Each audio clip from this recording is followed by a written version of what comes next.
needed to make note of a gut feeling I have that people were brought in to identify me, like the staring parties that were given by 103, all her guests lining up to stare at me. Seemed like went on for a month, every weekend, and then sometimes in between that weren't the weekend. And also the circle and guy, and the pest guy that was with Webb. Oddly, he quit that day. I wasn't allowed to know his name because I'm thinking this is going to be easy to defend myself against them. Webb saying I hit her because the pest guy was there. I didn't hit her. Pest guy was there the whole time. He quit day of. I wasn't allowed to know his name, and of course I'm asking for it. They won't tell me. I'm not allowed to know that. Which was odd because the same guy. Well, I don't know if it's the same guy, but the same outstanding thing about characteristic about this short guy, extremely short guy, pest guy, was a characteristic on another guy that thought I was Kim that wanted to punch me in the face.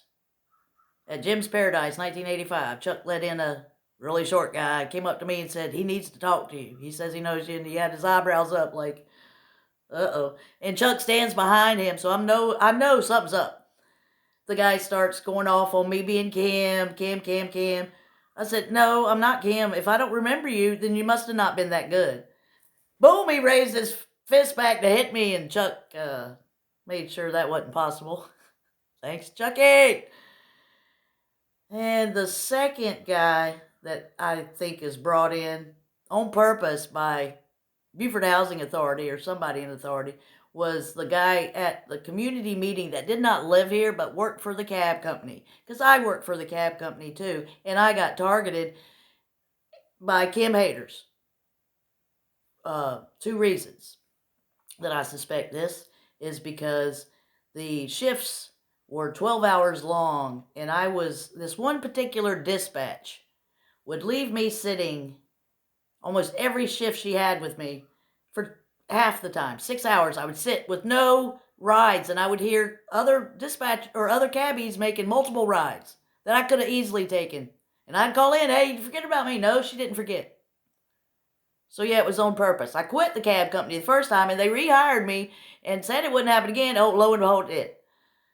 Second reason is because the cabs or the fares that I did get with this targeting gay dispatcher for the cab company, local cab company on Hilton Head, was they were the low-life types that treated me like I was Kim. In fact, one guy got in the cab and said, hey, Kim.